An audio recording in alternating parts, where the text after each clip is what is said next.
What if I told you the secret to, boundless energy isn't in another cup of coffee?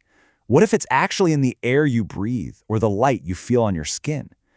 In this explainer, we're going to dig into a really fascinating perspective on what truly fuels our bodies. So, let me ask you something. When someone asks how you're doing, do you ever say, yeah, all right, or not too bad? I mean, how many times have you given that exact answer? You're not sick, right? But you're not exactly bursting with energy either. You're just kind of there. Well, what if feeling just okay isn't actually okay at all? Well, the source we're diving into today makes a pretty bold claim. It suggests that feeling of being just all right, it's often a direct result of our bodies literally starving for oxygen, right down at the cellular level. Yeah, it's a real condition with a specific medical name that, well, it might just surprise you. Okay, so how does that even work? I mean, how can a lack of oxygen make you feel so blah? Well, it all comes down to this fundamental energy switch that's deep inside our cells. And the finger on that switch, you guessed it, it's oxygen. See, our cells basically have two ways to make energy. You can think of it like a high-performance engine versus, a sputtering backup generator. When there's plenty of oxygen, our cells use this really powerful aerobic pathway. But when there's not enough oxygen, they're forced to switch over to this super inefficient anaerobic pathway. And get this, with plenty of oxygen, using that efficient aerobic pathway, just one molecule of glucose generates a whopping 36 units of energy. 36, that's your body running at full power. But what happens without oxygen? Well, that very same molecule of glucose, it only produces a measly 2 units of energy. 2! We're talking about an energy drop of over 90%. The source we're looking at argues this is the hidden energy crisis happening inside so many of us, day in and day out. So, this state of cellular oxygen deprivation, it has a medical name, hypoxia. And here's where the source makes its most provocative claim. It argues that this exact condition, hypoxia, is the single root cause of that overwhelming, life-altering exhaustion you see in chronic fatigue syndrome. All right, so if a lack of oxygen is the problem, the obvious question is, how do we get more of it, right?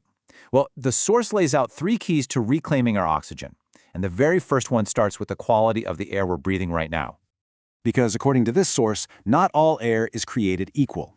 Nope, it comes down to something called ions. Now just think of negative ions as the supercharged oxygen molecules. You know that amazing refreshing air you breathe near a waterfall or deep in a pine forest? That's what we're talking about. The opposite is positive ions, which the source basically describes as stale, heavy air, the kind you find in polluted cities or stuffy, closed-up rooms. Okay, the second key to getting more oxygen into your system is hydration. Simple enough, right? But this perspective points out that what we drink can actually work against us. Just listen to this quote from the source. 1 cup of coffee requires 5 cups of water to accommodate for the dehydrating agents in the coffee. Wow, that really shows you just how crucial pure water is for transporting oxygen around your body. But why does hydration matter so much? Well, the source describes this incredible live blood analysis. It showed that in a dehydrated person, the red blood cells literally clump together, like a traffic jam. And when they're all stuck like that, their surface area for carrying oxygen is just slashed. But when that person gets hydrated, the cells float freely again, maximizing their potential to grab onto oxygen. It's a mechanical problem with a super simple solution. Drink more water. And that brings us to the final key, and it's a big one. It's how we breathe. The source is pretty insistent that most of us, well, we're doing it all wrong. Real effective breathing isn't that shallow chest breathing we all do when we're hunched over our desks. It's deep abdominal breathing, the kind that pulls air all the way down to the very bottom of our lungs. So what's stopping us from breathing like that? Well, a lot of the time, it's just simple physical barriers. Hunching over a desk, that constricts your diaphragm. Wearing tight clothing around your waist, that literally stops your abdomen from expanding. We're talking about small, everyday habits that can have a huge impact on our oxygen levels. But you know what? Oxygen isn't the only piece of this energy puzzle. The source argues there's another incredibly powerful natural element that many of us have been taught to fear, but which might be absolutely essential for our vitality, and that's the sun. And this single quote from the source just completely reframes our relationship with it. The sun is not the enemy in the sky, it is the doctor in the sky. The idea here is to stop seeing it as an enemy we have to avoid at all costs, and instead see it as a vital source of health and, well, healing. So how does this doctor in the sky actually work? Well, it's this really beautiful biological process. When UV rays from the sun hit our skin, they interact with a form of cholesterol that's already there and convert it into usable vitamin D. Our body literally has its own built-in vitamin factory, powered by the sun. And why is this vitamin D so critical? Well, according to the source, it's absolutely foundational for our health. It's hailed as the anti-cancer vitamin. It's essential for our bones to be able to assimilate calcium. I mean, it's crucial for preventing things like osteoporosis. And on top of all that, it even supports brain function. Now look, to be super clear, this is not about going out and baking in the sun for hours on end. Not at all.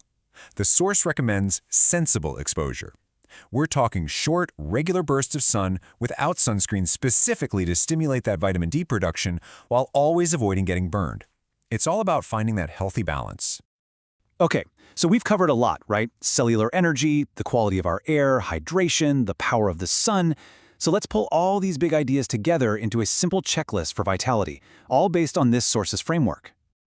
All right, so here are the 4 key takeaways if you want to boost your natural energy.